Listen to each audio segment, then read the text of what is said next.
merci à tous d'être présents. On est ensemble pour 1h15. Vous allez avoir après une demi-heure de pause pour la deuxième table ronde. Voilà, ça va se dérouler sous forme de, entre guillemets, d'échanges et de questions-réponses. Et il y aura évidemment un temps de questions pour l'auditoire, si vous avez des questions au sujet des PFAS à l'un ou l'autre de nos intervenants. Voilà. Je vais peut-être présenter très rapidement les différentes personnes qui sont autour de la table. Ou peut-être même leur donner la parole. On va peut-être commencer par... là, ici, vous avez... c'est affiché, oui. Donc, Monsieur Brocard, d'Amaris. Peut-être prendre... Il y a un micro qui va circuler. Peut-être vous présenter rapidement. Allez. Bonjour à toutes et à tous. Merci de nous avoir invités à cette table ronde. Je représente l'association Amaris, dans laquelle j'œuvre en tant que technicien. Et Amaris est une association d'élus de collectivités locales et notamment qui ont eu à voir avec la question des PFAS. On y revient dans quelques instants. Donc, je passe ensuite la parole à Monsieur Pierre Souvé, qui est membre d'une association. Oui, moi je suis cardiologue. J'ai co-créé l'association Santé Environnement France, qui n'est fait que de professionnels de santé sur tous les sujets santé-environnement en 2008. Donc en vocation de former, d'informer les populations des risques environnementaux. Pour rappel, le Lancet, grand journal médical, a dit que la première cause de mortalité dans le monde, ce sont les pollutions chimiques et de l'air devant le tabagisme actif et passif. Donc il y a un enjeu. Former les acteurs, comme les élus, comme l'éducation nationale, comme les gens qui font le ménage dans les écoles, etc. Et au niveau national, donc je co-préside un sous-groupe One Health, une seule santé, pour une prise en charge globale et transversale de la santé et de l'environnement.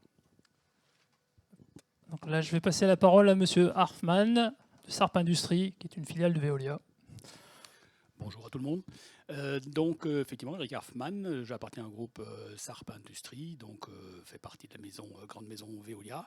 J'ai en charge au niveau de la direction industrielle et innovation toute la partie relative à la gestion et traitement des PFAS. Merci. Maintenant, je vais passer la parole à un représentant de l'administration, Julien Devrout. Bonjour à tous, Julien Devrout, donc je suis inspecteur des installations classées, référent régional sur la thématique eau à la DREAL Hauts-de-France à Lille. Et puis notre dernier intervenant, excusez-moi, Louis Delon, Ozon-Le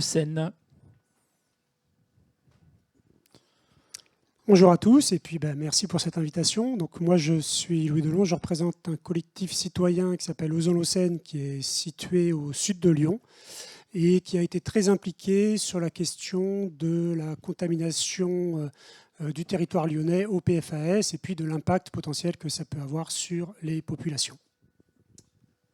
Alors, première chose, alors sachez que les discussions qu'on va avoir là pendant à peu près 1h15, elles sont issues des discussions que j'ai pu avoir avec les uns et les autres. Et donc c'est comme ça qu'a été construit un petit peu le type de questions de réponse. Et une chose qui nous a paru pertinent, c'était déjà de faire rapidement une rapide présentation des PFAS, parce que c'est quand même pas un sujet très très simple. Donc voilà, on va vous faire un peu entre guillemets le PFAS pour les nuls. Voilà. Je passe la zapette. Merci. Alors du coup, c'est moi qui m'y colle. Il y a la petite présentation. Alors pour information, moi je suis chimiste de formation. Donc j'ai travaillé, alors je ne le suis plus, mais je l'ai été dans le passé. Et il se trouve que j'ai travaillé pas mal sur les PFAS, qu'on n'appelait pas à l'époque des PFAS, mais du coup c'est un sujet que je connaissais déjà un petit peu avant que n'émerge le cas lyonnais. Et donc ce dont je vais vous parler aujourd'hui rapidement pour vous présenter ce que c'est qu'un PFAS, je vais d'abord vous le présenter sur le point de vue d'un chimiste, et puis ensuite j'essaierai de vulgariser un peu le sujet pour que vous puissiez comprendre comment est-ce que ça peut se retrouver dans le quotidien et comment est-ce qu'on peut s'en imprégner.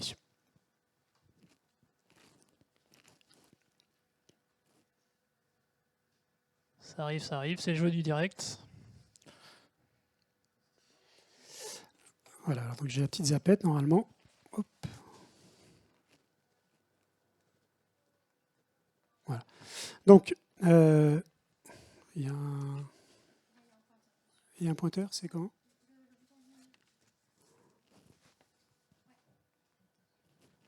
Je ne le vois pas. Bon, hop, je vais le faire avec le mien. Ah ben ça ne marche pas non plus. Ah oui, on ne voit pas bien. Bon, c'est pas grave. Bon, en fait, ce qu'il faut comprendre donc PFAS, c'est un acronyme.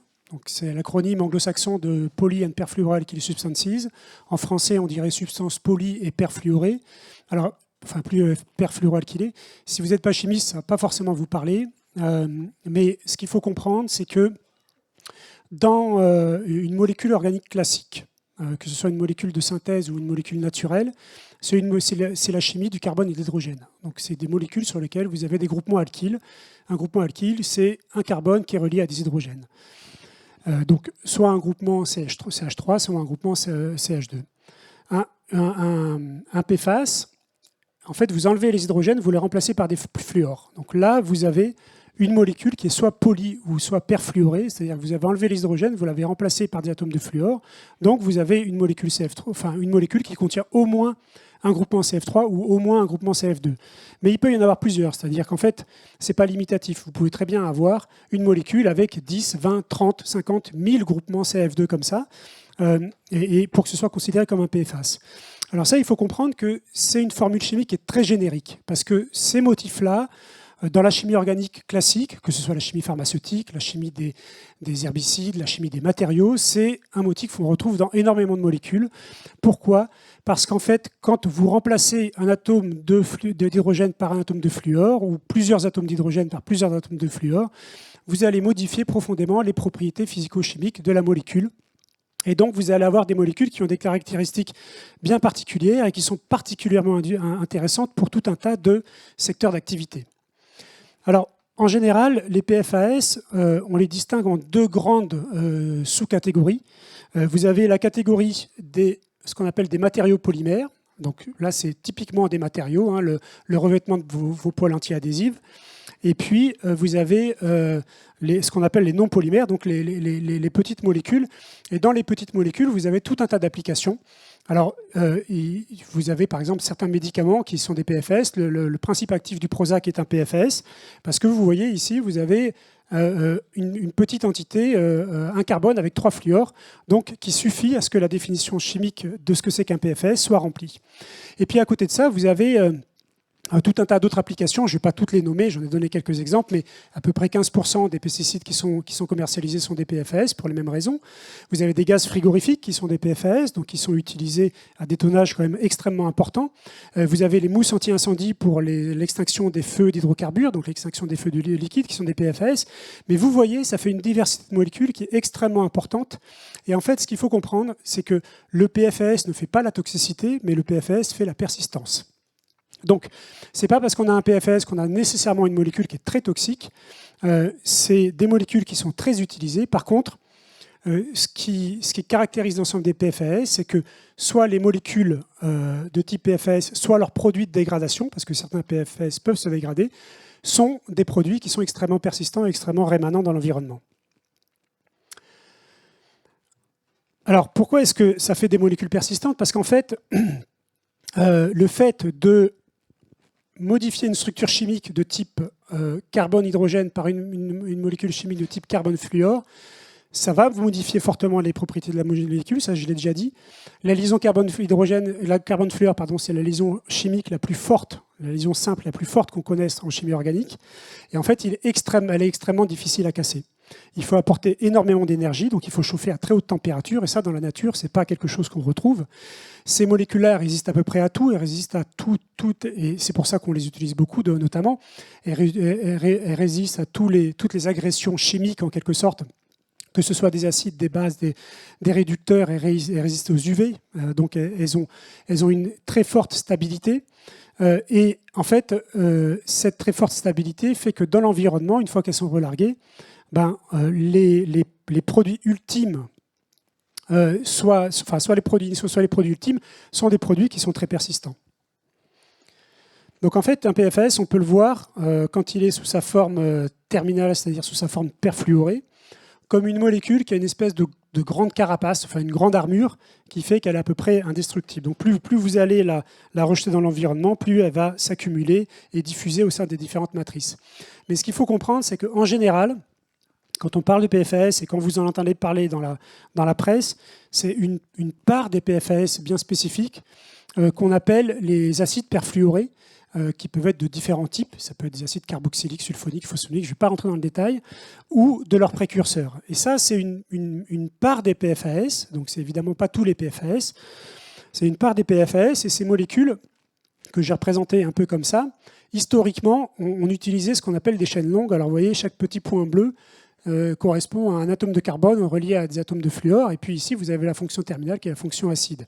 Mais vous voyez qu'en fait, PFOA, PFNA, PFDA, PFUNDA, etc., c'est les mêmes molécules, mais en fait, c'est juste la chaîne fluorée qui est un peu plus longue. Donc ici, vous avez un C8 parce qu'il y a 8 atomes de carbone, et puis un C13 parce qu'il y en a 13. Bon, ça, c'est des acronymes que vous allez retrouver beaucoup si vous vous intéressez un peu au sujet et que vous commencez à éplucher un petit peu la littérature sur le sujet, y compris dans ce que vous allez retrouver dans les rapports d'analyse, dans les analyses d'eau, les analyses de sol, etc. Vous allez souvent tomber sur ces acronymes-là qui sont PF quelque chose. En fait, il faut comprendre que la troisième lettre donne le nombre d'atomes de carbone. O, c'est octa, ça veut dire 8. N, c'est nona, ça veut dire 9.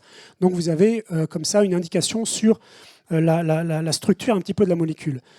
Historiquement, ce qui a été très utilisé par les industriels, notamment, mais pas que, mais en tout cas à Lyon, c'est le cas pour la production de polymères fluorés. Je vous ai expliqué tout à l'heure qu'il y avait deux grandes familles de PFAS, les polymères et les non-polymères. En fait, pour faire des PFAS de type polymère, on utilise des PFAS de type non-polymère. Et c'est vraiment ceux-là qui aujourd'hui posent problématique parce que c'est des molécules qui à la fois sont solubles dans l'eau, donc elles vont pouvoir comme ça diffuser dans toute l'hydrosphère. Et certaines sont volatiles, donc elles vont même pouvoir voyager par l'air et aller se déposer à des milliers de kilomètres de là. C'est pour ça qu'on en trouve notamment dans le foie des ours polaires. Historiquement, on a utilisé ce qu'on appelle les chaînes longues. On les appelle chaînes longues parce qu'en fait, c'est le nombre d'atomes de carbone qui fait la longueur de la chaîne. Alors, je ne vais pas trop rentrer dans le détail, ça dépend en fait du type d'acide qu'on a, mais globalement, les chaînes longues, celles qui ont été utilisées à partir des années 50-60 et jusqu'au début des années 2000, enfin jusqu'au milieu, même au début des années 2010 même, ces chaînes longues, elles se sont révélées très toxiques et très bioaccumulables. Elles ont donc été... Les différentes agences ont fortement incité les industriels à modifier leurs pratiques et à ne plus utiliser ces molécules-là à partir du début des années 2000. Ça a mis un petit peu plus de temps en France pour arriver. Mais ces molécules-là, elles ont ensuite été remplacées par des molécules de nouvelle génération. Alors, il y avait des chaînes courtes ou des précurseurs de chaînes courtes ou ce qu'on appelle des PFAS émergents, mais sans rentrer trop dans le détail, ce qu'il faut comprendre, c'est qu'en gros, on avait des chaînes longues et on les a remplacées par des chaînes courtes. Donc, c'est les mêmes molécules, sauf que la longueur de la chaîne fluorée est plus courte. Ces molécules-là, c'est vrai que globalement, quand on regarde, en tout cas pour certaines d'entre elles, attention, je mets quand même quelques guillemets dans ce que je dis, elles se sont montrées moins bioaccumulables et moins toxiques que les autres. Par contre, elles sont plus mobiles et quelles que soient, qu'elles soient courtes ou qu'elles soient longues, elles ont la même persistance. C'est-à-dire qu'à partir du moment où vous les rejetez dans l'environnement, elles vont persister et elles vont comme ça diffuser dans les différents milieux et imprégner l'ensemble et de la chaîne alimentaire et des écosystèmes. Voilà, je ne vais peut-être pas en dire plus parce que... Ça marche. Donc après, le parti sur lequel on était parti, c'est peut-être de vous faire un petit peu la découverte par, entre guillemets, deux personnes différentes. Un qui représente, entre guillemets, un riverain qui apprend le problème autour de chez lui. Et puis, je passerai ensuite la parole pour voir le côté un petit peu collectivité territoriale, pour voir un peu ce qui leur est tombé sur la tête un beau matin. Je vous donne la parole, si vous voulez bien. Alors nous, en fait, moi j'habite au sud de Lyon, donc à peu près à une quinzaine de kilomètres au sud des usines de pierre bénite. Comme beaucoup, on a appris la problématique PFAS à travers le reportage qui avait été diffusé par Vert de Rage, dans lequel auquel Thierry a fortement contribué, donc qui est habitant de pierre bénite et qui est présent aujourd'hui. Et en fait, ce qui s'est passé, c'est que il y a eu forcément de l'inquiétude. Parce qu'en tout cas, il y a deux situations à Lyon. Il y a la situation de pierre bénite où il y a une problématique de contamination de l'air, contamination des sols qui est assez importante. Et puis, il y a plus au sud, à une quinzaine de kilomètres là où j'habite, une autre problématique qui est plutôt la problématique de la contamination de l'eau. Donc, c'est deux sujets qu'il faut traiter de façon distincte. Et nous, en tout cas pour ce qui est de la contamination de l'eau, quand le reportage est sorti, il il y a évidemment eu de l'inquiétude de la part des populations, puisqu'on dépassait le nouveau seuil de la norme européenne en termes de quantité de PFAS retrouvées. Et surtout, c'était un petit peu du chinois, c'est-à-dire que on apprenait qu'il y avait une contamination anormalement élevée dans l'eau du robinet sans trop savoir quel type de molécules c'était, quelle toxicité elles avaient, est-ce que on était à quel niveau on se situait vis-à-vis des valeurs sanitaires, etc. Et cette inquiétude, en fait, ce qu'on a cherché à faire, nous, quand on s'est constitué en collectif, ça a été d'essayer de comprendre la situation. Donc on est allé interroger dans un premier temps nos élus, mais qui ne comprenaient pas qui comprenaient pas plus le sujet que les questions qu'on avait nous. Et donc ce qu'on a décidé de faire au sein du collectif, c'est qu'on a essayé de documenter le sujet, on a essayé d'avoir une vision assez analytique de la situation. Et donc on s'est penché sur ce sujet de façon assez importante. On a lu beaucoup de littérature scientifique. On a consulté un certain nombre de chercheurs, d'experts du sujet, des toxicologues, des médecins, des hydrogéologues, des écologues, enfin bon, voilà, tous ceux qui pouvaient nous éclairer un peu sur ces sujets-là pour comprendre un petit peu la problématique générale, tant sur le volet sanitaire que sur le volet environnemental, sur le volet de la diffusion de ces molécules-là. Comment ça se fait qu'on retrouvait ces molécules au niveau de Chancoptan qui se trouve à 15 km au sud des usines. Et une fois qu'on a compris un peu le problème, d'un point de vue un peu générique, et qu'ensuite on a essayé de le transposer à la situation de Lyon, on a organisé une première réunion publique pour essayer de l'expliquer à la population qui était vraiment en demande. Et en fait, le collectif s'est lancé comme ça. Et puis ensuite, on a eu un deuxième périmètre d'action qui était cette fois-ci un peu plus dans l'idée de renseigner, de documenter l'ampleur de la contamination. C'est-à-dire que là, on a mené 2 études de sciences participatives, mais on aura l'occasion de revenir dessus, où on a mesuré sur un territoire qui représente à peu près 1000 km², on a fait plus de 260 prélèvements de sol et d'eau pour caractériser l'ampleur et la diffusion de la contamination sur tout le territoire. Voilà. Donc là, comme j'indiquais, on va entendre entre guillemets un peu le point de vue de l'élu qui va être confronté à un problème soudainement, on va dire. Je laisse la parole. Alors, le point de vue que je vais vous donner là, vous présenter là, est un point de vue indirect, parce que je ne suis pas élu, néanmoins très à l'écoute, en tout cas, de la manière dont ils ont pu vivre cela.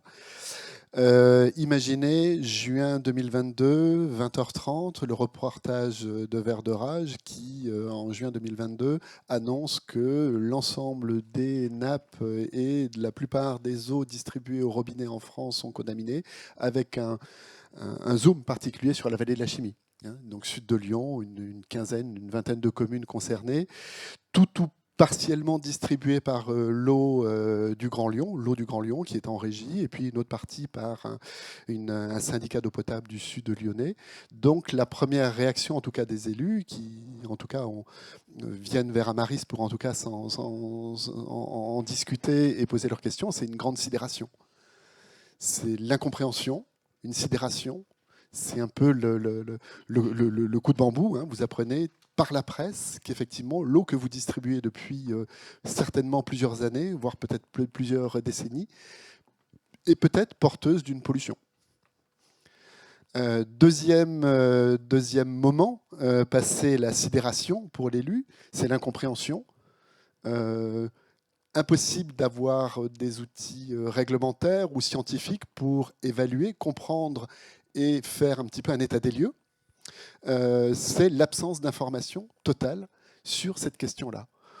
Ils apprennent progressivement que ce sujet est documenté. Le travail que des associations font permet effectivement d'avancer aussi sur cette question-là, que c'est une situation qui finalement est connue des scientifiques et des industriels depuis plusieurs décennies.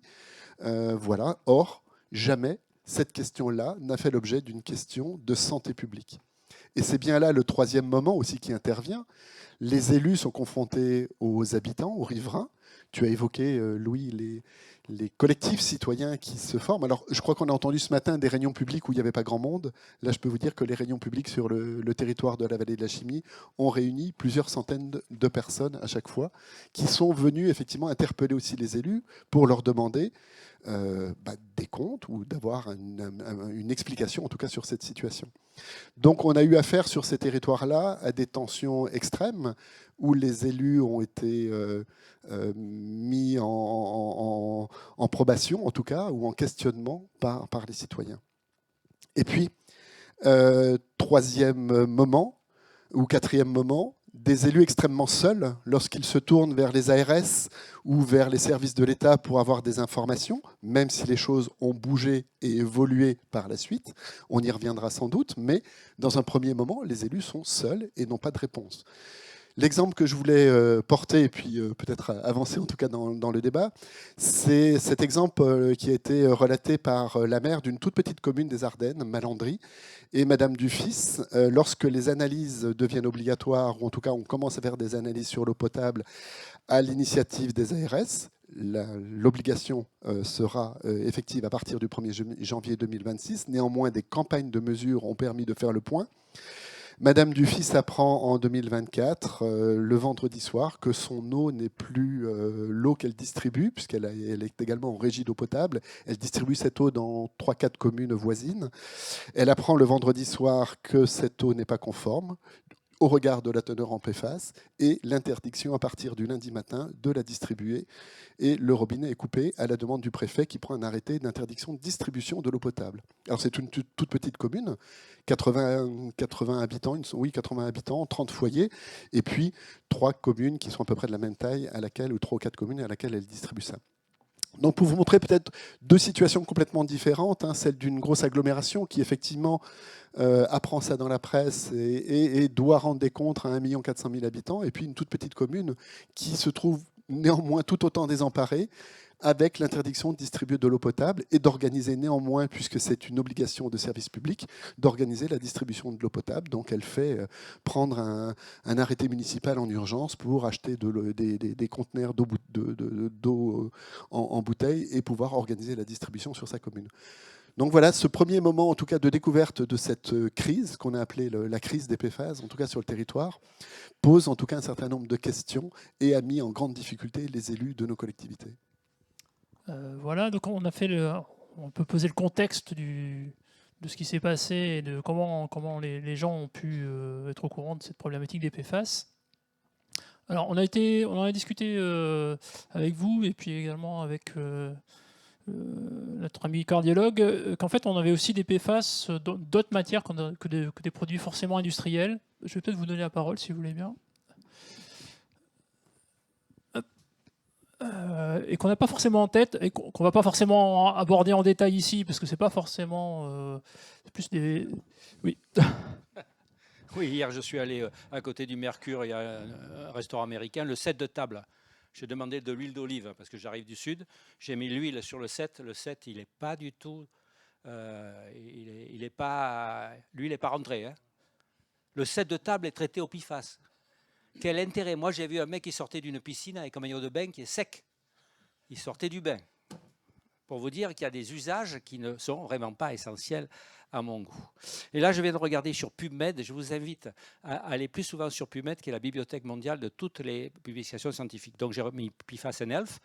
On est à plus de 4000 articles scientifiques. Et un article de 2022, c'est le premier qui sort, Molécules PFAS, une préoccupation majeure pour la santé humaine et l'environnement. Alors déjà, en 99, on avait eu l'affaire du Dark Waters aux États-Unis, là, avec Dupont de Nemours, avec ses poils au PFOA. Là. Mais tant que ça n'arrive pas chez nous, tant que ça ne touche pas, alors qu'on savait, ça fait plus de 25 ans qu'il y a cette contamination aux États-Unis. Donc j'ai repris un article de l'INSERM et du CNRS qui date de décembre 2024. Les pathologies potentiellement liées à cette multitude de molécules. Ce qui est certain, in vitro, in vivo et par études épidémiologiques, c'est immunosuppression. Votre enfant, vous lui faites le DT polio. S'il est chargé en PFAS, il y aura une moindre efficacité. L'immunité de cet enfant sera altérée. Des dyslipidémies, oui, parce que ça excite un récepteur activateur au peroxysome qui est responsable un peu de votre équilibre lipidique et métabolique. Donc, par exemple, ça va vous augmenter le cholestérol, le mauvais cholestérol, et ça va oxyder ce cholestérol. Des dommages hépatiques, parce qu'en fait, quand vous le mangez ou vous le respirez, alors on sait très peu de choses sur la pénétration respiratoire. Tu n'as pas d'études. Chez la souris, j'ai trouvé en 1 heure, il a tout absorbé. Alors que, et donc on manque vraiment d'informations. Il va dans le foie, mais il n'est pas métabolisé dans le foie. Donc après, il reste dans le foie, il va dans vos reins, il va dans vos poumons, il va dans vos os, il va dans votre cerveau. Vous avez même des bifaces dans le cerveau. 1, 2, 3, et faible poids de naissance parce que ça va aussi toucher. Et puis, là où il y a des anomalies in vivo et in vitro, mais pas d'études épidémiologiques. Ce matin, la DGPR nous a dit on n'a pas assez de données épidémiologiques. Évidemment, Pas-de-Calais et quel département on est ici? On est dans le Nord. Il n'y a pas de registre cancer. Il y en a un dans la Somme. Dans la zone de Lyon, il n'y a pas de registre cancer. La zone de Fos-sur-Mer, il n'y a pas de registre cancer. La zone du Havre, il n'y a pas de registre cancer. C'est facile de ne pas avoir. Je vous donne juste l'exemple du cadmium. Le cadmium rejeté par l'industrie métallurgique. Donc, à Fos-sur-Mer, il y a aussi une métallurgie. Ça a rejeté jusqu'à 1 tonne de cadmium. Puis, ça a baissé grâce aux efforts des industriels. Et donc, l'ARS devait faire une étude d'imprégnation parce que les gens de la zone de Fos, comme ici, ils en mangent dans les patates, etc., puisque c'est des engrais phosphatés, et ils en respirent. Donc, il était intéressant de savoir combien ces gens-là est-ce qu'ils étaient surimprégnés parce qu'ils en avaient respiré. L'ARS a dit non, ce n'est pas la peine, parce que le rejet de cadmium a baissé, en oubliant que la demi-vie du cadmium, elle est encore plus longue que les PFAS. Elle est de, on va dire, 10 à 30 ans. C'est-à-dire que toute votre vie, ça ne peut faire que monter. Mais, donc, si on n'a pas de données, pas de registre, machin, c'est facile de dire qu'épidémiologiquement, il ne se passe rien. Bon. Et ça m'énerve. On a réussi à obtenir du ministre qu'il y ait des registres cancer, mais on voudrait qu'ils soient territorialisés. C'est-à-dire, Fos, ce n'est pas la Ciotat. Dunkerque, ce n'est pas, donnez-moi une ville perdue au fin fond de l'Avesnois. Fourmi. Bon. Donc, il faut des registres territorialisés. Ça a été voté par l'Assemblée et on espère qu'on aura ces éléments localisés. Ensuite, des désordres neurologiques, impact neurologique, désordres thyroïdiens, parce que ça interfère la thyroïde. Maladie cardiovasculaire, vous aurez un exemple sur une pollution en Italie absolument incroyable. Des désordres métaboliques, ça favorise la stéatose, le foie gras. Cancer du rein, cancer du testicule, où là, c'est certain, mais il y a d'autres cancers qui sont proposés. On a poumon, on a endomètre, on a pancréas, on a foie, qui ont été cités notamment dans l'étude italienne. Faiblesse osseuse, la maternité est touchée, prééclampsie, c'est-à-dire hypertension pendant la grossesse, diabète par la grossesse, risque de cancer du sein. Il y a une étude épidémiologique dans la zone de Grenoble, il y avait des gens de Grenoble, qui montrent que les femmes les plus imprégnées avec plus de risque de cancer du sein, lactation réduite. Reprotoxicité féminine et masculine, mort des spermatozoïdes, réduction de la fertilité. Est-ce qu'il y a des jeunes qui veulent avoir des enfants? Moi, je suis parti à 100 millions de spermatozoïdes. Vous êtes à moins de 50. Et en plus, ils sont vilains. Il n'y en a qu'un tiers qui bouge et qui n'ont pas trop d'anomalies. Donc, si vous voulez avoir des petits, vous allez les mettre au frais rapidement. Pas tout de suite, après. Et reprotoxicité féminine, puberté précoce, ménopause précoce, insuffisance ovarienne, endométriose avec les biphénols, notamment cellier, ovaires polykystiques. C'est une litanie, c'est comme le cadmium, une litanie de pathologies qui ont été rapportées, soit épidémiologiquement, soit in vitro, in vivo. Donc c'est un enjeu important, à la fois sur le plan alimentaire, vous verrez que je m'inquiète notamment des pesticides PFAS, et respiratoire, parce qu'on connaît très peu de choses, et vous verrez que, par exemple, la surveillance dans l'air à la fois avec phase gazeuse et particulière, il n'y en a pas. Surveillance des travailleurs sur les PFAS, il n'y en a pas. Et donc, ça fera partie des recommandations officielles de l'ANSES et du Haut Conseil à la stratégie et au plan qui dépend du Premier ministre. Je vous mets un petit coup de zapette. Oui. Ouais, c'était pour vous dire les pesticides, parce que là, vous êtes les secteurs industriels, mais il faut avoir une approche globale. Si vous dites, regardez le nombre de résidus de pesticides dans les fruits si vous ne mangez pas bio ou c'est 2 à 4 fois moins. On va dire 80% de fruits, regardez les pesticides PFAS. Un tiers des fruits ont des pesticides PFAS, soit par les pesticides qui en contiennent, soit par exemple, il y en a dans les boues d'épuration, parce que nos stations d'épuration, il faudra, j'allais dire, au ministère, les Suisses investissent des milliards pour éliminer les micropolluants des stations d'épuration avec du charbon actif, évidemment. Et nous, ah non, c'est trop cher. Donc on attend l'incident pour, en effet, installer des stations à charbon actif pour limiter les pesticides en général, les PFAS, les métaux lourds, évidemment, plomb, etc., etc. Un tiers. Dans les légumes, c'est moins pire les légumes. 21%. Dans les céréales, vous savez qu'il y a beaucoup de cadmium, donc méfiez-vous aussi de ne pas trop bouffer des céréales. La suivante. Ah non, il faut que tu suives, hein, parce que... Petit coup de zapette. Et donc, qui c'est qui aime les cerises et les fraises? Voilà. Alors, regardez, dans les fraises, dans 71% des fraises, il y a 90% des pesticides. Il y a des pesticides PFAS dans 71%. Fraises, cerises et raisins, c'est le pompon. Ah. Et chez les légumes, le concombre, les endives, merde, c'est le nord. Et le poivron et les aubergines. Je vous rappelle que manger bio, c'est-à-dire au moins 4 fruits et légumes bio par rapport à 0 bio, c'est moins 25% de risque de cancer. Et une étude américaine sur plus de 120 000 personnes, suivie de plus de 20 ans, si vous mangez, elle est extraordinaire celle-là, plus de 4 fruits et légumes, peu contaminés, ok ? Par rapport à 0, vous avez moins 35% de risque de mortalité en moins. Par contre, si vous mangez 4 fruits et légumes, parce que c'est antioxydant, c'est bon, 4 fruits et légumes très contaminés par rapport à 0, vous perdez le bénéfice de la diminution du risque de mortalité de 35%. Donc manger bio, ce n'est pas un rêve, c'est une recommandation officielle de l'État. J'étais à la COP 84 organisée par la préfecture, tu n'avais rien de bio. La préfecture, même pas les boissons, même pas le jus de fruits. La préfecture ne respecte pas les recommandations de l'État. Et là, j'ai un peu regardé. Donc, il faut être cohérent. C'est vrai, c'est mieux pour votre santé et vos enfants. Bon, la dernière, c'est fini? Oui, c'est après. C'est après la dernière. Mais non, c'est le Rocco, ça. Ah non, c'est l'affaire italienne, l'usine Miteni. Donc, l'usine Miteni, comme chez vous, là, à Lyon, rejette des PFAS depuis 1985. OK ?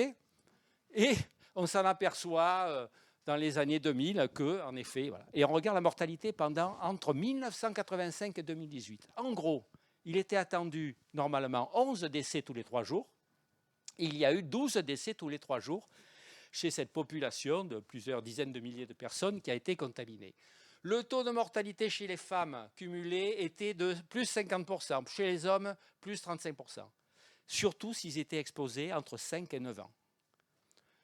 Une exposition de PFAS ou de cadmium chez les petits par rapport aux vieillards, ce n'est pas la même chose. Même si, l'autre fois, une dame du Rotary dit « Mais moi, je suis vieille, mais j'ai le droit aussi à ne pas respirer et bouffer des merdes. Hein »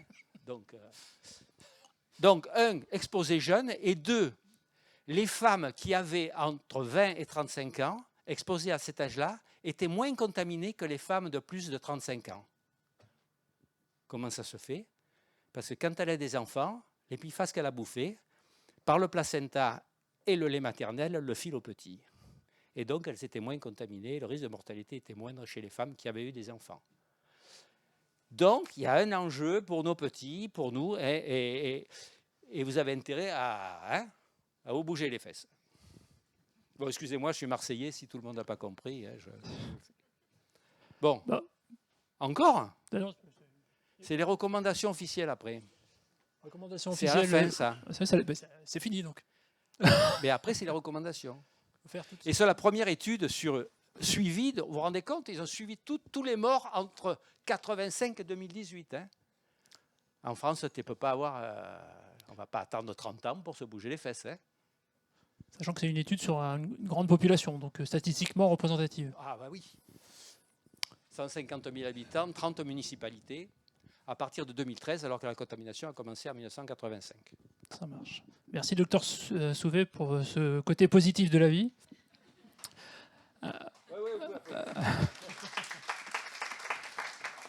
Et là, j'ai passé la parole sur l'action qui est possible et ce que peut faire un collectif citoyen pour améliorer la connaissance en matière de PFAS. Donc là, je vous passe la parole.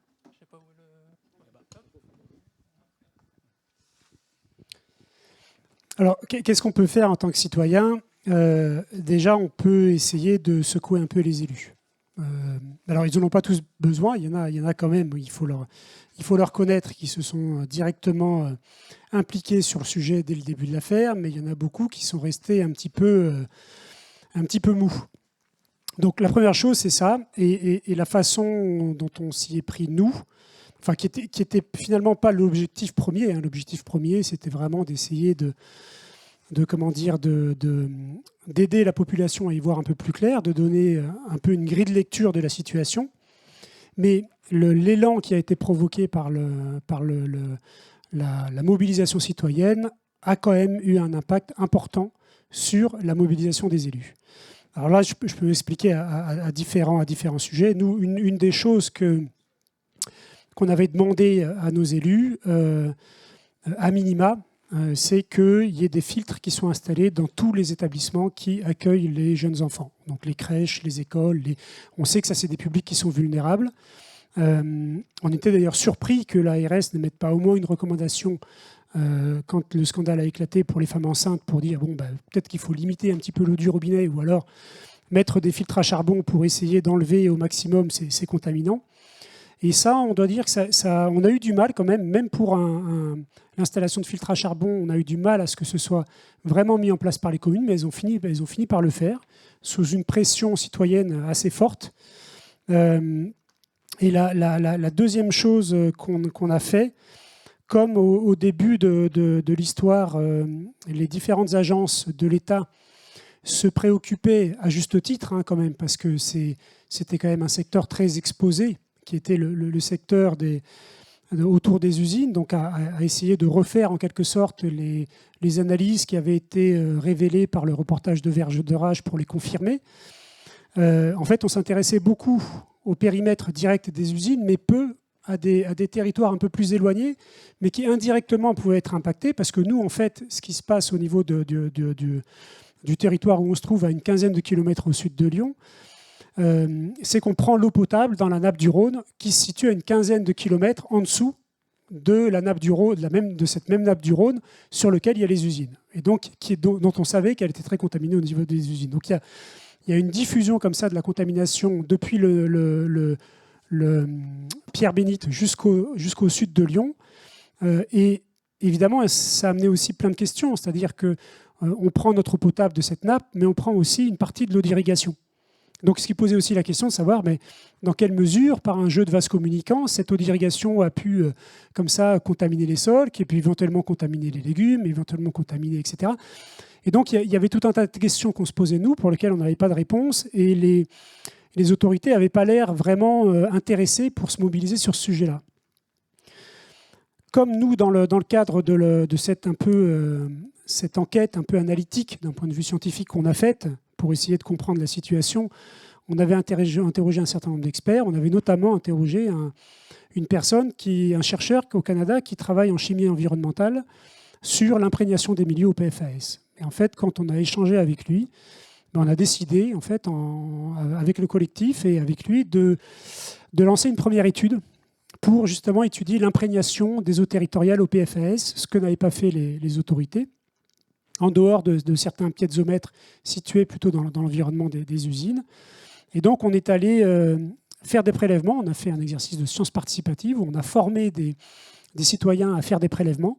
Et on a été prélever des étangs, des ruisseaux, des cours d'eau, des puits de particuliers. Et on a comme ça cherché à essayer de cartographier un petit peu l'imprégnation des eaux territoriales. Et on a été très surpris, mais vraiment, moi j'avoue qu'on avait quelque part besoin de se rassurer. On a été très surpris de voir que la quasi-intégralité des points qu'on avait prélevés étaient contaminés, étaient surcontaminés par rapport, si on se base sur la nouvelle réglementation des eaux potables destinées à la contamination humaine, puisque on avait des taux qui étaient majoritairement supérieurs à 100 nanogrammes par litre, qui est la nouvelle norme fixée pour l'eau potable, pour la somme de 20 PFAS, et que parfois ça pouvait atteindre 600-700 nanogrammes par litre sur des zones qui étaient très éloignées, et notamment de l'eau qui était utilisée pour arroser des potagers, des choses comme ça. Seulement, on retrouvait une signature chimique qui était relativement proche, qui était la même signature chimique que celle qu'on retrouvait dans la nappe, donc ça laissait penser quand même qu'il pouvait y avoir un lien entre les deux, avec peut-être aussi un peu de dépôt aérien. Mais on retrouvait quand même que certaines molécules, et pas toutes, qui avaient été utilisées par les usines, il y a des molécules qu'on ne retrouvait pas, qui étaient quand même les molécules les plus inquiétantes. Donc ça, c'était quand même le côté un peu rassurant, c'est que dans l'eau du robinet, on n'était quand même pas dans le cas de l'usine Miteni, hein, où là, il y avait des taux de PFAS chez nous qui étaient extrêmement importants. Là, on était plutôt sur des facteurs qui étaient, même si on dépassait la norme, qui étaient quand même bien moins importants que ce qu'on avait pu trouver dans un certain nombre de scandales. Donc il y avait Miteni, mais il y avait eu la même chose à Dordrecht en Hollande, à Zwijndrecht en Belgique, etc. Et puis à Dupont de Nemours en Virginie occidentale, où on était quand même sur un niveau de contamination quand même inférieur. Et la deuxième étude qu'on a lancée, qui elle, était une étude de bien plus grande ampleur, a consisté à cartographier la contamination PFAS des sols du territoire. Donc là, on a couvert un territoire de 1000 km², on a fait 215 prélèvements sur une soixantaine de communes. Et ça a mobilisé 90 personnes. Donc ils sont partis comme ça le week-end faire des prélèvements. Et évidemment, ça répondait aussi à une vraie question, une vraie problématique des gens, de façon très concrète. C'est OK, moi je cultive mon potager, j'ai mes poules, je mange mes œufs. Est-ce que mon sol est contaminé et est-ce que ça peut imprégner comme ça les denrées que je produis? Donc c'était quelque part une réponse à des questions, à des inquiétudes qu'avaient les gens et auxquelles finalement les autorités n'étaient pas en mesure d'apporter des réponses très concrètes, si ce n'est de dire que dans un périmètre de 500 mètres autour des usines, il faut arrêter de les manger.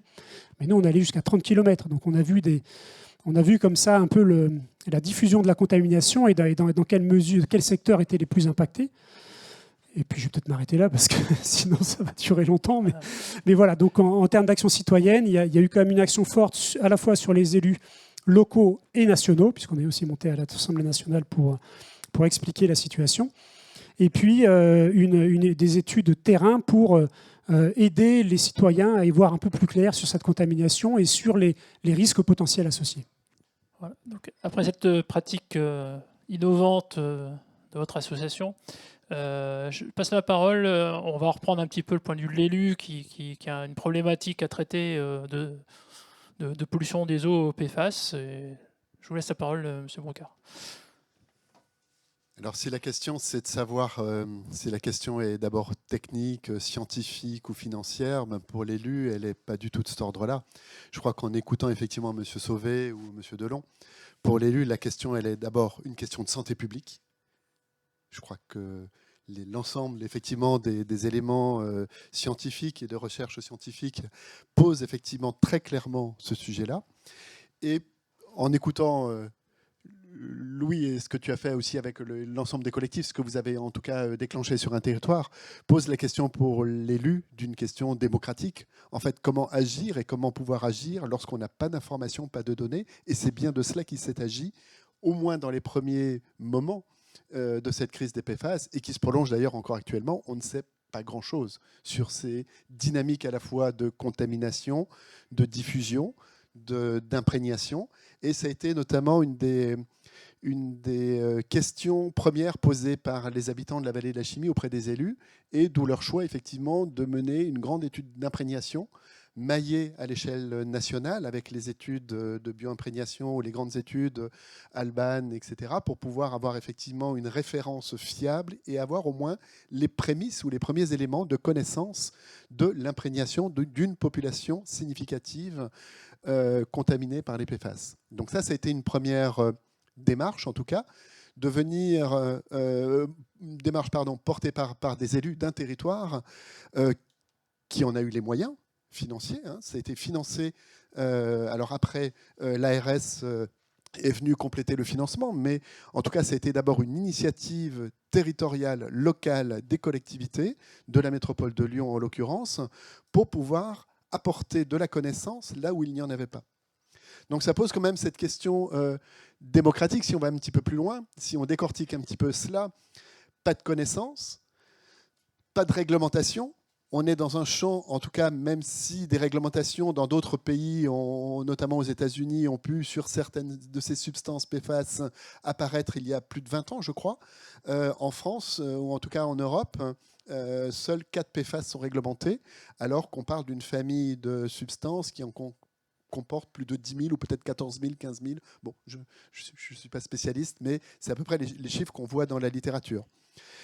Donc pas de réglementation. Donc comment intervenir dans un champ qui n'est pas réglementé, même si les choses, et là on peut reconnaître peut-être que monsieur au niveau de le représentant de l'État pourra dire comment l'État s'est emparé, et on doit le reconnaître aussi rapidement, en déclenchant un certain nombre de choses pour pouvoir pallier cette réglementation lacunaire et défaillante sur ce champ-là, et comment, notamment sur le champ des rejets à queue des entreprises, des ICPE, avoir un minimum de connaissances. Ça a été les premiers éléments, mais comme on l'a dit, le champ des rejets ou des émissions des PFAS dans l'air, dans les sols, etc., aujourd'hui n'est absolument pas documenté en France.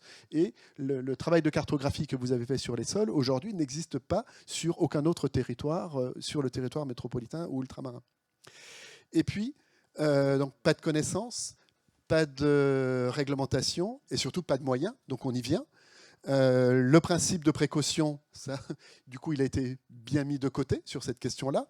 Et l'autre principe qui est inscrit dans les principes constitutionnels, qui est le principe du pollueur-payeur, lui ne s'applique pas, puisque déjà, n'étant pas réglementé, ce n'est pas considéré comme une pollution, premier point. Et deuxième point, pouvoir documenter la traçabilité d'une molécule que vous allez retrouver dans une rivière, dans un champ ou dans des aliments, eh bien, il est à la charge, en tout cas, du consommateur ou en tout cas de la victime, de faire la preuve de l'origine de cette pollution. Donc, c'est non pas le principe du pollueur-payeur, en l'occurrence, dont il s'agit, mais le principe du pollué, qui doit payer, qui doit lui-même faire la preuve, effectivement, de sa propre contamination. Et c'est ce qui s'est passé également pour la vallée de la Chimie, où la métropole de Lyon a lancé un référé auprès des tribunaux de Lyon pour pouvoir déclencher une expertise, pour pouvoir tracer en différents endroits de son territoire, dans les nappes, mais également dans les sols, l'origine des molécules qui aujourd'hui posent problème, pour pouvoir ensuite déclencher des actions de réparation si jamais cette preuve, en tout cas, peut être amenée. Donc ça montre qu'on est quand même dans un champ de méconnaissance totale dans lequel, effectivement, l'élu a eu du mal et ont toujours du mal à naviguer. Et puis, peut-être dire qu'il y a des situations contrastées. Le tableau qu'on dépeint là, ou des collectivités que j'ai mentionnées tout à l'heure, montrait effectivement des situations de désarroi. Toutes les collectivités ne sont pas non plus dans cette situation-là. D'autres ont pu effectivement assez rapidement mettre en place des dispositifs, s'appuyer aussi sur des discussions ou à l'issue de discussions et de plans d'action locaux, pouvoir rétablir la situation, etc. Néanmoins, on prend conscience que l'ensemble des compétences des collectivités sont concernées par cette pollution PFAS. On a parlé des compartiments air, eau et sol, mais si on parle de compétences des collectivités, c'est l'eau potable, on l'a dit, l'eau brute, c'est les eaux pluviales, c'est la question des eaux entrantes et sortantes des stations d'épuration, c'est la question des boues d'épuration, c'est la question des déchets, c'est la question du foncier. Comment réagir aujourd'hui sur un foncier et que faire sur un foncier pollué au PFAS? Qu'est-ce qu'on va pouvoir permettre? Aujourd'hui, la réglementation ne dit rien sur cette substance et ce type de pollution. C'est l'ensemble des fonctions et des compétences des collectivités qui sont touchées et atteintes, en tout cas aujourd'hui, par cette pollution systémique par les substances perfluorées. Je vous remercie. La transition est toute faite pour Julien Devrout, qui va nous indiquer les évolutions récentes, la réglementation récente sur le sujet. Oui, merci. Oui, donc comme vous le disiez, l'enjeu c'est la connaissance. Et effectivement, on part d'un constat qu'on ne connaît pas grand-chose sur les émissions de PFAS. Et donc là, par rapport au secteur industriel, je vais peut-être prendre. Par rapport au secteur industriel, on ne connaissait pas grand-chose et on n'avait pas effectivement de réglementation. Le seul PFAS qui est réglementé à l'heure actuelle, c'est le PFOS, avec une valeur limite en sortie d'installation classée pour les rejets naturels, qui est entré en vigueur au 1er janvier 2023. Pas d'autres valeurs limites fixées pour les autres PFAS. On a assez peu de normes ou de valeurs toxicologiques de référence. Donc l'enjeu, c'était vraiment d'améliorer ses connaissances, alors à la fois scientifiques sur les concentrations maximales à tolérer dans les milieux. Donc là, il y a des saisines à la fois de l'INERIS, de l'ANSES qui ont été faites, pour cet enjeu-là, mais aussi pour nous, côté service de l'État, côté de Réal, c'est d'identifier les sites susceptibles d'être émetteurs de PFAS et émetteurs significatifs. Et derrière, de pouvoir réduire ces émissions de PFAS. Donc, vous l'avez dit, on va dire un point de départ qui a été en 2022 avec voilà, le déclenchement de la crise PFAS, comme effectivement on peut l'appeler. Et derrière, donc, au niveau national, très rapidement, il y a eu un plan d'action ministériel donc, qui a été publié en janvier 2023 par le ministère de la Transition écologique avec plusieurs axes de travail, dont un qui concernait la réduction des émissions des industriels émetteurs de PFAS.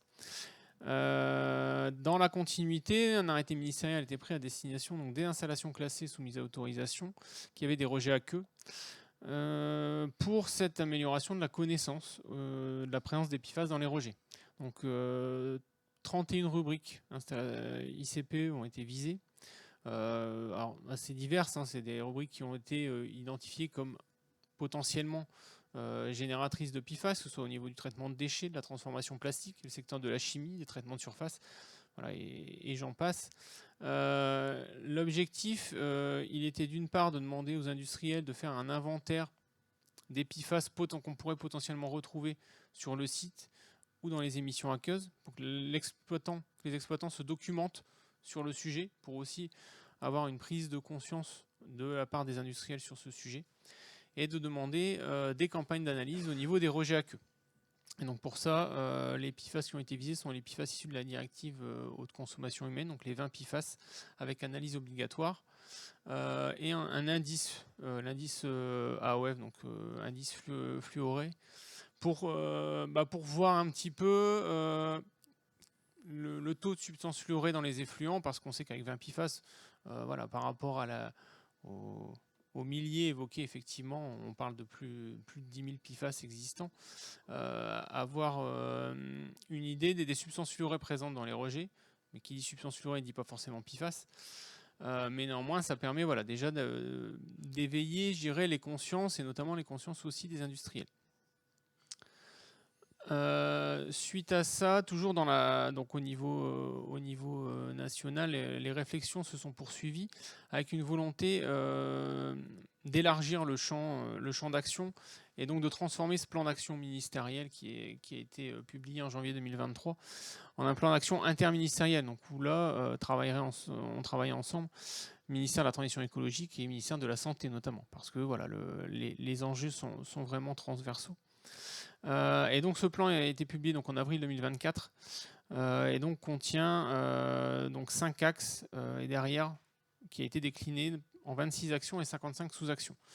Donc le premier axe, c'est l'acquisition des connaissances sur les méthodes de mesure, parce que l'un des enjeux aussi, au-delà de connaître, on le disait, les émissions dans les rejets, c'est aussi de pouvoir développer les méthodes de mesure, et pour ça les laboratoires ont dû aussi développer un certain nombre de compétences sur le sujet. Donc l'amélioration le renforcement de la surveillance était aussi un des axes, et ça c'est pleinement par rapport à l'arrêté ministériel que je viens d'évoquer, que je vais réévoquer par la suite. La réduction des risques liés à l'exposition au PFAS, c'est le troisième axe qui est visé dans ce plan d'action. Ensuite, l'innovation et le soutien de la recherche, parce que derrière, voilà, il faut aussi pouvoir mobiliser toutes les connaissances et toutes les compétences possibles pour progresser collectivement sur le sujet. Et le cinquième axe, c'est l'information, c'est-à-dire communiquer sur le sujet pour pouvoir agir efficacement. En termes d'évolution réglementaire, là, en 2025, on a eu aussi plusieurs évolutions avec une loi sur les PFAS qui a été signée le 27 février 2025, avec dans ces éléments de la loi l'interdiction à partir du 1er janvier 2026 de fabrication, importation et exportation d'un certain nombre de produits contenant des PFAS, et à partir du 1er janvier 2030 de tout produit textile contenant des PFAS, avec certaines exclusions. Je ne vais pas rentrer dans les détails.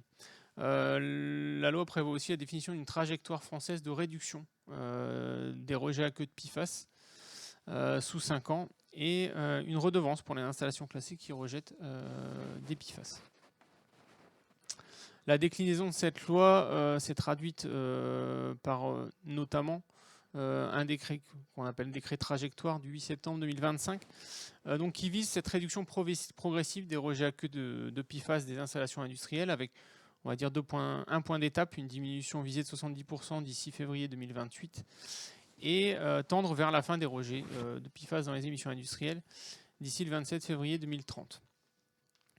En parallèle de ça, donc, on a cette action auprès des industriels, mais aussi, on l'a évoqué, il y a un enjeu par rapport aux stations d'épuration urbaine, et donc un arrêté ministériel du 3 septembre 2025 a été sorti dans le même esprit que l'arrêté ministériel visant les rejets des installations classées, afin d'effectuer des mesures dans les rejets à queue, des recherches de PFAS en entrée et en sortie des stations d'épuration urbaine, donc sont visées les stations de plus de 10 000 équivalents habitants. Et donc que ces installations, ces stations d'épuration recherchent, donc là on a 22 PFAS obligatoires, et aussi regardent ce qui entre au niveau des effluents et au niveau des industriels connectés pour savoir un petit peu ce qui a été retrouvé, aussi pouvoir exploiter les campagnes qui ont été faites au titre de l'arrêté ministériel installation classée. Et donc pour pouvoir aussi derrière pouvoir agir sur ces rejets pour les réduire. Parce que sur les effluents à queue, dans la continuité donc, de l'arrêté qui demandait des mesures, qui sont des premières mesures pour avoir un état lieu de la connaissance. Donc là, sur le sujet, je parlais de l'information des populations. Donc tous les résultats sont publiés. Les résultats qui ont été obtenus par les industriels sont publiés donc, sur les sites internet des différentes DREAL et donc sont accessibles pour savoir voilà, ce qu'on retrouve dans les effluents des industriels, des installations classées visées. Et au niveau des plus gros émetteurs, on est sur une stratégie où on leur demande de réduire, en tout cas d'investiguer d'où peuvent venir les PFAS, d'une part, parce que c'est pas le tout de savoir qu'on en a, mais c'est aussi important de savoir d'où ils peuvent venir pour pouvoir agir directement sur ces émissions, et derrière d'avoir une stratégie de réduction et de suppression ensuite. Sur l'aspect émissions atmosphériques, on a un arrêté ministériel qui a été publié en octobre 2024, donc sur la recherche des PFAS dans les installations d'incinération, éco-incinération et traitement thermique de déchets. Donc avec une recherche de 49 PFAS et un échéancier selon les installations concernées qui s'étend entre donc la première échéance était octobre 2025 et jusqu'à avril 2028, avec voilà à nouveau une problématique analytique. Donc une difficulté analytique, mais les laboratoires développent les techniques pour pouvoir faire ces analyses, et donc qui vont nous permettre d'améliorer cette connaissance et pouvoir aussi agir de façon plus précise.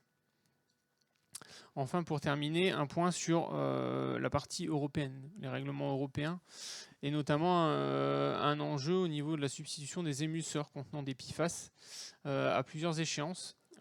Et donc c'est aussi un sujet sur lequel on travaille avec les industriels, où des plans de substitution des émulseurs contenant des PFAS sont en cours chez un certain nombre d'industriels, et on a des obligations réglementaires. Donc on a notamment le règlement sur les polluants organiques persistants de 2019, le règlement REACH qui a été modifié là, en 2025 concernant les PFAS dans les mousses anti-incendie pour fixer un certain nombre d'échéances. Ce qu'on peut citer, c'est que le PFOS est interdit depuis 2010, que le PFHXS, qui est un autre PFAS, depuis 2023. Et ensuite, au-delà de certains seuils, on a un autre PFAS qui est le PFCA qui est interdit depuis le 4 juillet 2025 et le PFOA qui sera à compter du 3 décembre 2025. Et un dernier qui est visé, c'est le PFHXA à compter du 10 avril 2026. Et dans le règlement le plus récent, donc, une dérogation pour les sites Seveso a été accordée à octobre 2035 pour tous les autres PFAS. Et le dernier point à avoir en tête, c'est la proposition de restriction européenne déposée en janvier 2023 par 5 pays européens qui a été soutenue par la France. Donc tout ça pour dire que voilà, les choses avancent. Alors, à leur rythme, mais en tout cas elles avancent au niveau réglementaire pour pouvoir diminuer les émissions de PFAS et aussi ne plus en retrouver au niveau des sources elles-mêmes. Voilà. Ok, donc on mesure pour réduire et on interdit aussi certains usages. Je passe tout de suite la parole au représentant de la société Sarpi Veolia sur les mesures techniques existantes pour traiter l'eau, puisque c'est la problématique essentielle des PFAS. Oui, donc je vais peut-être en décevoir certains. Donc, la société Sarp Industrie, nous traitons des déchets industriels.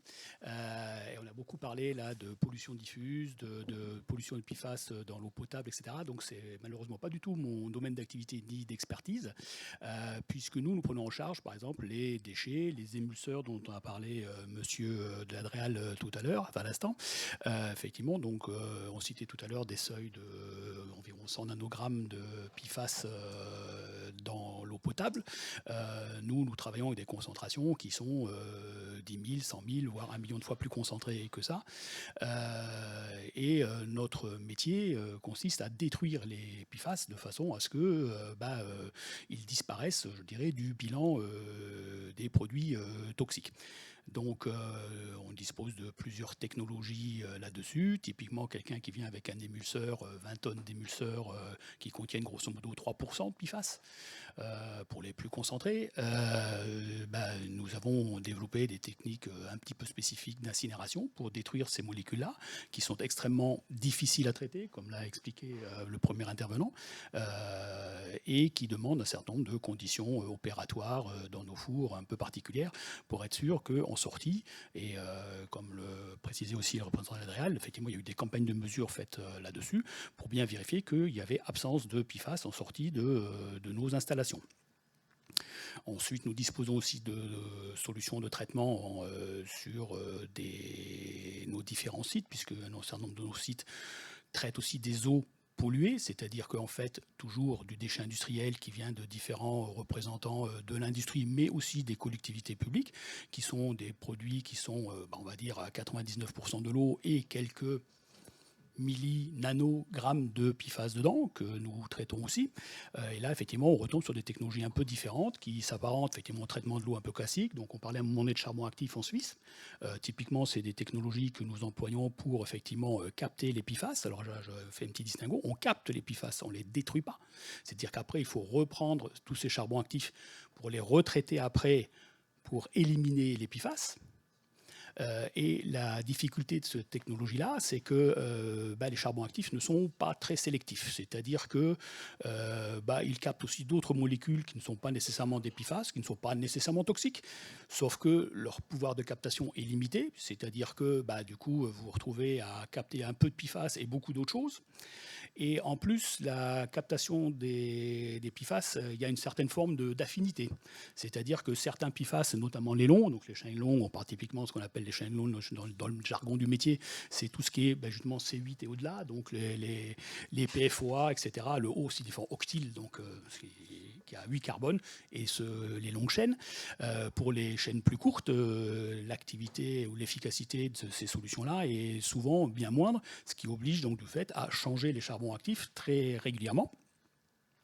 Et forcément, tout ça, ça a un coût qu'il faut pouvoir absorber. Et je veux dire, c'est aussi toute une chaîne de logistique, puisqu'il faut amener les silos de charbon actif, les mettre en place, les brancher, les connecter et les retirer quand il le faut. Et aussi un autre aspect sur lequel on n'a peut-être pas beaucoup discuté à ce point-là, il faut aussi les suivre dans le sens, les suivre analytiquement parlant. Parce qu'il n'y a aucun capteur simple qui vous fait un petit signal rouge dans le genre changez-moi, le filtre est plein. C'est-à-dire qu'il faut faire une analyse de, alors c'est un peu variable, mais minimum 20 PFAS différents pour dire ah ben non, là ça marche encore, on est en dessous des seuils, etc. Ou ah ben non, là on n'est pas bon. Et donc il est urgent de changer le filtre. Tout ça, vous imaginez bien, c'est assez compliqué à mettre en œuvre. Sur des sites que nous gérons, qui sont des sites, on va dire, ponctuels, avec des rejets canalisés, c'est-à-dire connus, reconnus, on sait où c'est, on sait où ça va, on mesure ce qui se passe, etc. Voire même, on peut les interrompre parce que y a des grosses vannes pour couper le tout, le temps de faire autre chose. C'est déjà, on va dire, assez complexe comme ça. Après, j'imagine pas faire ça sur la rivière, le Rhône, même pas en rêve. Donc voilà, il existe, je dirais, parce qu'on n'en a pas encore parlé, mais l'eau potable, qui est un autre problème, parce qu'arriver à épurer de l'eau potable avec des charbons actifs, alors certains d'entre vous ont peut sûrement déjà vu ce genre de publicité sur le net, etc. Des gens qui vous conseillent de mettre des charbons actifs, voire des osmoses inverse en avant de votre petit robinet chez vous. Effectivement, l'osmose inverse, c'est extrêmement efficace pour le traitement des PFAS. On peut, je dirais, je ne m'avance pas beaucoup en disant que ça retient à 100%.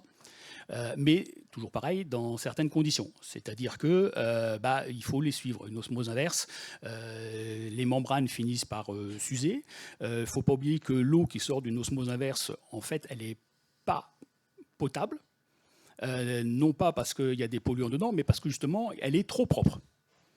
Et si vous en buvez sous le couvert de monsieur docteur, genre 5 litres d'eau pure d'un coup, je pense que vous allez avoir un choc osmotique et vous risquez éventuellement de tourner de l'œil, au moins provisoirement, à force d'avoir bu de l'eau trop pure. Donc il faut la reminéraliser, je vais y arriver, de façon à avoir quelque chose de potable. Donc tout ça pour dire que les petits appareils miracles, moi je m'en méfierais un petit peu. C'est des technologies qui sont certes efficaces sur la problématique PFAS, voire d'autres, mais qui demandent d'avoir un suivi. Et il y a beaucoup de gens qui, je pense, essayent de se faire beaucoup d'argent vite fait en vous vendant des appareils miracles. Donc je dirais, avis aux consommateurs, soyez quand même très prudents sur ce genre d'acquisition. Si vous comptez en installer, oui, mais avec prudence. Et comme disait l'autre, ce n'est pas de la bourse de tout le monde de faire des analyses PFAS régulièrement pour savoir si c'est toujours efficace ou pas. On est quasiment à la fin de l'intervention. Si les uns et les autres, si vous aviez un seul vœu à formuler pour la suite de ce qui pourrait se passer dans le domaine, je passe la parole. Hop. Très court. Moi, j'avais les recommandations quand même de l'ANSES. Juste pour vous dire quand même que 60 millions de consommateurs, qui est en fait le bras médiatique de l'Institut national de la consommation, a fait une étude récemment sur l'eau du robinet. Donc le benchotan, ça ne marche pas. Les carafes Brita, ça marchouille. Par contre, le charbon actif, ça marche. Peut-être pas pour le TFA, les plus petits, les plus petits des PFAS. Mais en tout cas, ça marche. Évidemment, cette eau est propre, donc il faut la boire tout de suite puisqu'il n'y a plus de chlore. Donc vous ne pouvez pas la garder. Il faut la boire dans la foulée. Et après, en effet, il y a la gestion du déchet du charbon actif qu'il faut changer tous les 1,5 m3 ou 3 m3. Mais l'Institut national de la consommation a fait des études sur le hydropur et sur le robinet Brita. Et même les PFAS sont éliminés. Le plomb, c'est pas bon le plomb pour la santé. Moi, dans les écoles aux États-Unis, il faut qu'il y ait 0 de plomb. Nous, on a 10 microgrammes par litre. Parce que ça donne le saturnisme, ça favorise l'hypertension artérielle, donc des troubles neurocomportementaux de l'enfant. Donc il faut avoir une approche globale, c'est ce que nous dit l'ANSES. Vous ne pouvez plus, si vous pouvez enlever le plomb, le mercure, le cadmium, l'arsenic et les PFAS, vous le faites, approche globale. ANSES, je vous invite à le lire, il vient de sortir en octobre, approche globale de la surveillance des contaminations chimiques. L'ANSES a d'ailleurs dit, ce n'est pas 3 PFAS, 20 PFAS, c'est plus de 250 PFAS qu'il faut surveiller. C'est ce qui est écrit dans le rapport. On a identifié 100 et quelques PFAS de plus à surveiller, donc on est à 250. Vous voyez qu'on est... Et notamment les chaînes courtes, les petits, notamment le trifluoroacétique qui passe un peu les filtres et qui a une grosse affinité pour l'eau. Réduction à la source. Tiens, le Haut Conseil à la stratégie au plan, il dit pareil, réduction à la source. Donc les emballages alimentaires, franchement, il faut le supprimer dans la loi et aussi les PFAS qui sont au contact des aliments. Surveillance dans les sols, je vous l'ai dit tout à l'heure, sol, air, poussière, gazeuse particulière, il n'y a pas de surveillance. Et biosurveillance et élargissement du nombre de PFAS, que je vous dis. Les employés des usines qui en relarguent, ben voilà une matrice qui nous permet d'en savoir plus. L'étude Esteban qui a étudié la contamination chimique des Français, c'était sur 17 PFAS. Et Alban, ce sera beaucoup plus. Vous avez vu qu'il y en a beaucoup plus qu'il faut surveiller, et notamment les chaînes courtes, même si leur demi-vie est plus courte. Et le Haut Conseil à la stratégie au plan, réduction à la source, étendre, ça c'est intéressant, question financière, étendre la réglementation aux aliments, on a parlé des pesticides, PFAS et de l'eau qui peut être contaminée, les emballages alimentaires, les denrées végétales, parce que vous avez vu, la plus grosse contamination, on a parlé, c'est les œufs, mais c'est aussi les fruits et les légumes, et les poissons. Alors, les poissons, ils accumulent tout, les crustacés, ils accumulent tout. Et refondre des teneurs, mais un perturbateur endocrinien, même à petite dose, il peut être beaucoup plus toxique. Je vous donne l'exemple des oursins. Nous avons 70% d'ADN commun avec les oursins. Et ils ont fait des tests avec la chlordécone, pesticide aux Antilles, et du propylparabène que vous mettez, qu'il y avait dans les cosmétiques et qui est un conservateur. À toute petite dose de chlordécone, l'efficacité, la réaction des récepteurs aux androgènes, parce que les oursins ont même les récepteurs aux hormones mâles que nous, hein, c'est quand même prodigieux, hein, eh bien, était beaucoup plus fort qu'à forte dose. À forte dose, il n'y avait pas d'effet du chlordécone. Donc, ces valeurs toxicologiques de référence, c'est une base. Je ne dis pas qu'il faut aller contre, mais parfois, ça ne suffit pas. Et à petite dose, ça peut être plus dangereux. Études d'imprégnation, on en a parlé. Commençons par les travailleurs. Et alors là, voilà, je ne sais pas mon rayon, étendre l'assiette des redevables, limiter aux ICPE et augmenter le niveau de la référence de façon à se reprocher des coûts environnementaux. Le Haut Conseil nous dit que si on voulait dépolluer au PFAS l'ensemble de la planète, ça coûterait plus que le PIB mondial.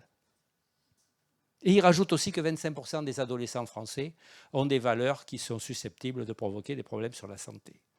Donc, comme disait mon maître Hubert Reeves, soyez déterminés et prenez soin de vous. Et comme Jacques Martin disait, sous vos applaudissements. Peut-être passer, Caraï, peut-être passer une ou deux questions de l'auditoire, peut-être. Allez, c'est parti. Prends peut-être le... Hop. Si tu veux bien.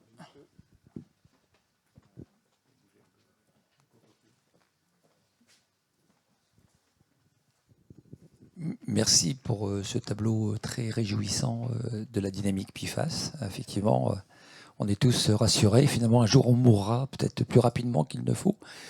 Moi, j'aurais une question notamment sur la dynamique européenne par rapport à ça, notamment avec le règlement REACH. Là, on voit que la France et l'Europe prennent les PFAS en main, de manière, je dirais, bon, pas cadencée, on va dire ça comme ça. Mais on sait très bien que beaucoup de produits nous arrivent de l'étranger, notamment de l'Asie, en quantité considérable.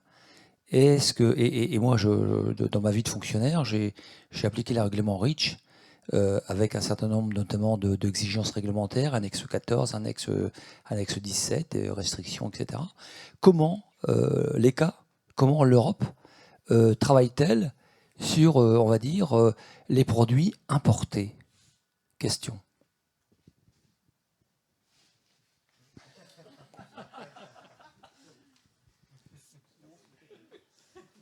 Bon, donc on n'a pas le spécialiste produits chimiques, ni régional ni national. On note la question et on vous mettra la réponse, enfin, en tout cas le retour qu'on a du ministère ou au moins de notre référent régional.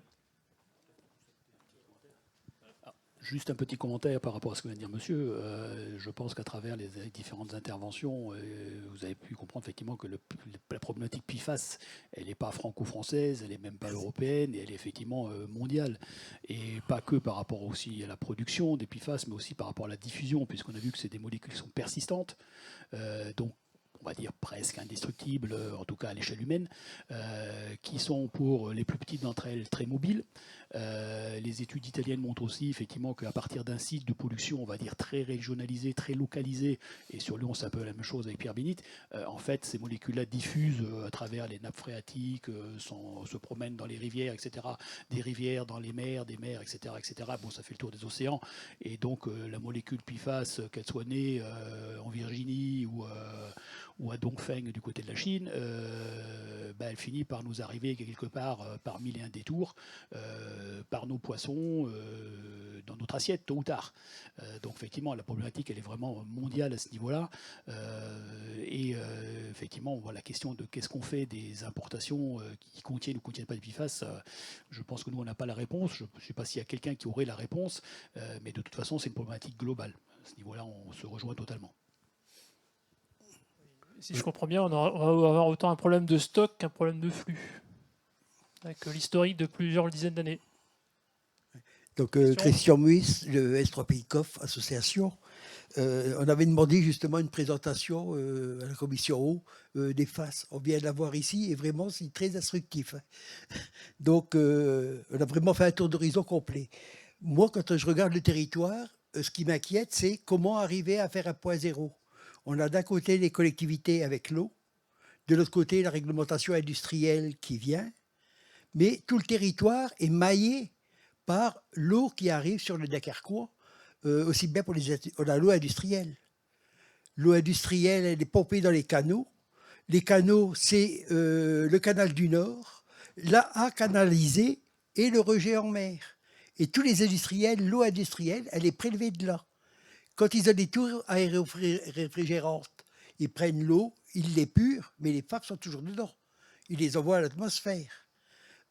Quelle entité qui peut, disons, sur un plan territorial, mettre au point un point zéro, hein, mais ici, on le voit, nous, on est pris jusqu'à Arras. Hein. C'est les bassins versants, disons, une entité où on peut faire un point zéro, mais avec tous les tenants, l'industrie, les collectivités, les espaces ruraux, etc. Donc, comment articuler justement une donnée qui pourrait déjà être prise en compte pour un point zéro, pour dire, ben voilà, un industriel, il rejette autant de PAF, mais il y en a autant qui viennent déjà des rejets des collectivités par les stations d'épuration dans les canaux, etc. Donc, il y a tout un maillage qui se fait. Ça peut comprendre l'agence de l'eau, les S3PI, les collectivités. Et il y a énormément d'acteurs à mettre en œuvre sur un territoire. Et quelle est, dans ces cas-là, la pertinence du territoire pour commencer à faire un point zéro et après, avec la réglementation, agir. Bon, sachant que les mesures qu'on fait dans les eaux industrielles et dans les eaux d'épuration urbaine, c'est tout récent. Hein. Enfin, je veux dire, il y a un moment, on n'avait même pas d'organisme qui était capable de faire les mesures sur le territoire national. Enfin, faut vraiment bien se rendre compte du pas de temps. Quoi. Alors non pas d'apporter des éléments de réponse à votre constat, mais peut-être venir enrichir aussi. Je crois qu'effectivement, la remarque que vous faites montre le côté systémique de cette pollution. Et je crois que vous avez mis le doigt un peu sur toutes les... C'est un peu comme les shadocks, hein, on les pompe d'un côté, on les remet dans l'air, on les retrouve dans l'eau, on les rejette, on les traite dans les stations, on les rejette après dans l'eau, qui elle-même, etc. Donc comment sortir de ça? Donc il y a l'issue, je ne sais pas s'il y avait une seule réponse ou une solution unique, je pense qu'on l'aurait trouvée, donc ça va être complexe, compliqué. Nous, il nous semble qu'il y a quand même deux choses à travailler. La première, effectivement, c'est un état zéro, un état des lieux. À partir de quand il faut le faire, etc. À quelle maille, à quelle échelle, dans quel compartiment, l'eau, l'air, les sols, etc. Mais tant qu'on n'a pas non plus cet état zéro, ce sera difficile d'agir et de savoir où on en est. Premier constat qu'on partage en tout cas avec votre questionnement. L'autre constat, c'est on entend l'expression couper le robinet. Alors on ne sait pas trop ce que ça veut dire, mais notamment la question sur le travail de l'ECA et de la réglementation REACH, c'est de travailler sur la restriction totale et l'interdiction. C'est notamment les 5 pays qui ont émis, en tout cas, ce vœu-là. On sent qu'aujourd'hui, ça freine des cas de fer et ça ne va pas être simple. Hein. Bon, à suivre, en tout cas, avec beaucoup d'attention. Mais comment faisons-nous pour couper ce robinet? Attention avec les molécules de substitution. Si on cherche les mêmes avantages, ou en tout cas les mêmes paramètres d'une molécule, il est fort à parier qu'elle produira les mêmes effets. Si vous voulez vous baigner avec un maillot de bain sec, quelle que soit la molécule, que ce soit un PFAS ou quelle que soit la molécule, il est fort à parier, et ça, pour en avoir discuté avec des scientifiques, il est fort à parier que la molécule qui sera produite, quel que soit l'assemblage, elle aura des conséquences sanitaires tout autant délétères. Bien. Donc ça pose peut-être la question aussi, plus globalement, de comportement, etc. Il ne m'appartient pas ici de voir est-ce qu'il faut interdire, est-ce que c'est bien d'avoir une poêle qui attache ou une poêle qui n'attache pas. J'ai un peu ma petite idée, mais je n'engage que moi en disant ça. Troisième point que je voulais voir avec vous, que m'évoque votre question, c'est la question de la territorialisation. Vous avez évoqué le plan interministériel qui est ambitieux, qui met en synergie, et c'est quand même une première sur une question de pollution en France, l'ensemble des grandes agences sanitaires, environnementales, l'INERIS, etc., qui a cette ambition en tout cas de travailler ensemble. Et ça, on n'a pas manqué, nous, avec Amaris, de saluer en tout cas ce plan-là. En revanche, on remarque qu'un certain nombre de partenaires n'ont pas été associés, les collectivités n'ont pas été associées sur la formalisation de ce plan-là. Donc comment, à l'échelle nationale et à l'échelle territoriale, traduire cette ambition-là avec les préoccupations ou les questionnements locaux?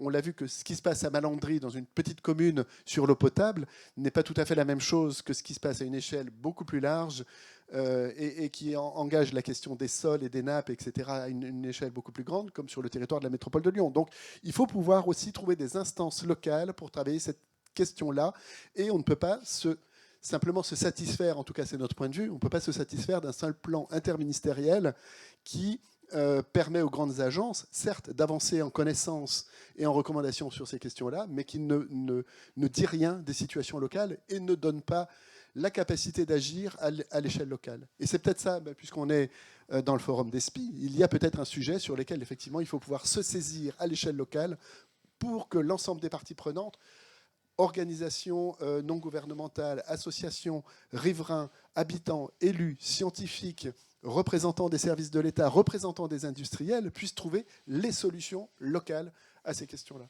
Et ça, c'est aussi un des points sur lesquels Amaris tient fort, c'est sûr, effectivement, cette appropriation locale des problématiques. Je vois que tu hoches de la tête. Louis, tu voulais peut-être...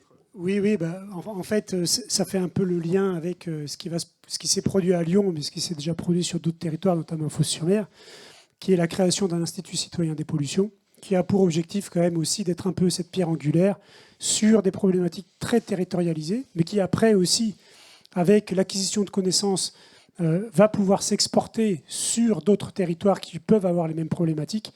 Et je crois que ça, c'est quelque chose, c'est une dynamique qui est lancée, qu'on voit de plus en plus émerger, que ce soit sur des problématiques de pollution industrielle ou de pollution d'anciennes mines ou d'extraction minière. Enfin, il y a tout un tas de sujets de contamination environnementale ou en tout cas, qui a au moins un mérite, c'est d'associer un ensemble d'acteurs à des citoyens, à des élus, et donc d'essayer comme ça de trouver au moins des solutions, ou en tout cas de travailler aux problèmes qui ont été identifiés. Yann Caro, bonjour. Gilles, je crois que je t'avais déjà posé la question, mais je ne m'en souviens plus de ta réponse. Parmi les partenaires, pourquoi ne pas aller chercher les assureurs? Et là, tout le monde se questionne. Parce que la mesure chez l'individu, par les mutuelles, permettrait, si elle était prise en charge, moi, il s'est trouvé que par hasard, je redécouvrais ce que me permettait la mutuelle, et une fois par an, j'ai droit à 2 séances d'ostéopathe ou je ne sais quoi. Pourquoi pas considérer, en s'en rapprochant des mutuelles individuelles, le fait de pouvoir participer à la prise en charge de ce que serait le coût de la mesure chez l'individu. Et là, ce ne serait pas inintéressant parce que ça participerait à la mesure au-delà de ce que sont les externalités négatives liées au PFAS. C'est une suggestion, une proposition. Quelle en est la limite ? Je n'ai pas le souvenir de cette question, donc je ne sais pas ce que je t'ai répondu il y a quelques temps lorsque tu me l'as posé. Sans doute. Non, peut-être. Alors, les mutuelles, très certainement. J'ai évoqué tout à l'heure l'idée du pollueur-payeur. Donc, aller aussi impliquer, aller rechercher aussi un concernement et réparation auprès des industriels. Ça, c'est aussi une piste qui est engagée pour l'instant sur la voie judiciaire et en judiciarisation de cette question-là. Peut-être qu'en amont de cela, on peut peut-être imaginer des mécanismes de financement pour accéder à la connaissance, etc., qui puissent être mutualisés et basés. Alors, la redevance PFAS est en cours de discussion en ce moment au niveau du Parlement. Donc, on va voir comment ça va aboutir dans le cadre du PLF 2026. Il y a peut-être d'autres mécanismes à mettre en place. Je tiens juste à donner quand même un petit peu de prudence. Alors, les journalistes qui ont suivi l'analyse que tu as évoquée tout à l'heure avec la carte que tu as montrée, notamment les 29 journalistes regroupés autour du monde et sous l'appellation le Forever Lobbying Project, ont essayé d'évaluer le coût. Alors, on parle de plusieurs milliards par an pour la France, pour le coût de dépollution. On parle de plusieurs milliards, plusieurs dizaines de milliards par an et sur plusieurs décennies. Donc, à l'échelle même métropolitaine, c'est plusieurs milliards. Je rappelle, un budget de la France, c'est 2000 milliards par an. C'est un budget tous les 20 ans. Donc, on parle de sommes quand même colossales. Donc, pour appréhender cette question-là et la dette environnementale qu'elle pose pour les 20, 30, 40, 50, 100 prochaines années, il y a quand même un enjeu financier important et trouver un mécanisme de solidarité, certainement, pour parer aux priorités. Je suis un petit peu le maître du temps. Là, il est déjà 15h30. si vous voulez faire une petite pause, je vous propose d'en rester là. Je vous invite à poser vos questions en sortant peut-être aux intervenants, pour ceux qui en ont encore. J'ai vu encore une personne au fond. Voilà. Une dernière et une dernière. Une dernière pour la route.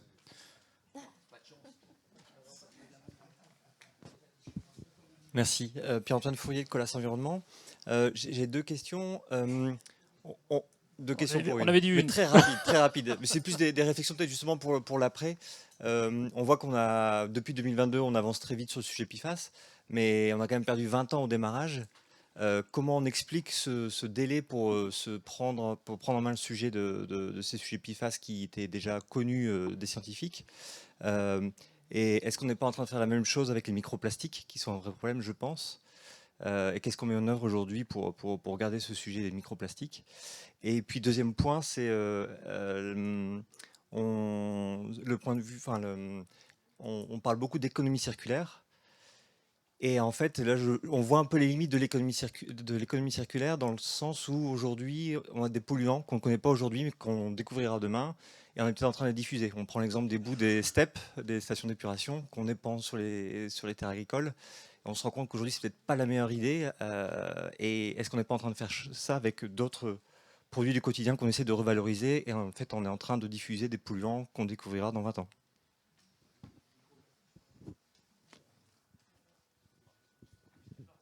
Que sur les microplastiques. Nous, on travaille avec Tara Océan et donc avec les experts français du comité d'experts international qui a élaboré le traité international du plastique. On a été plusieurs fois à l'Élysée pour que la France soutienne nos idées. Et la France est très progressiste. Par contre, ça se heurte. Donc les microplastiques, donc les nanoplastiques, hein, on en a dans le cerveau, hein, je vous rassure, hein, tout le monde en a dans le cerveau. Et dans le placenta, etc. Ils ont leur cytotoxicité propre, plus, comme c'est des produits chimiques, phtalates, biphénol, ils ont la toxicité du perturbateur endocrinien qui le compose. La France est donc très progressiste, mais se heurte à l'Arabie Saoudite, à la Russie, qui sont les pétroliers, les deux pays africains pétroliers qui ne veulent pas entendre parler de réduction du volume. Parce que si on s'oriente vers le recyclage, on ne recyclera que 12% réellement des plastiques. Sachant que quand vous recyclez, pour refabriquer du plastique, hein, il faut réintroduire des produits chimiques qui vont à leur tour polluer. Donc la France a une position vraiment très progressiste avec l'Europe, avec la majorité des pays africains, mais on se heurte à... Voilà. L'Inde et les États-Unis, eux, sont en position un petit peu... entre deux, ils ne veulent pas parce que c'est un enjeu, notamment en Inde, de développement. Au Japon, c'est un enjeu sanitaire parce qu'ils sont très... Voilà, donc ça n'avance pas. Vous avez vu, la dernière réunion à Genève n'a pas donné grand-chose, comme à Busan en décembre. Mais bon, on espère toujours. Mais là aussi, les produits ultra transformés, par exemple, quand sont fabriqués au contact de plastique, évitez de manger les produits ultra transformés où il y aura plus de polluants. Et donc, toujours... l'INSERM, la CNRS, dans l'étude Bionutrinet, montre que si vous diminuez de 10% l'alimentation en produits ultra transformés, vous diminuez de 12% les maladies cardiovasculaires, de 12% les risques de cancer. Donc, il faut faire sa cuisine. Donc, les 3 pays vont faire des cours de cuisine au riverains.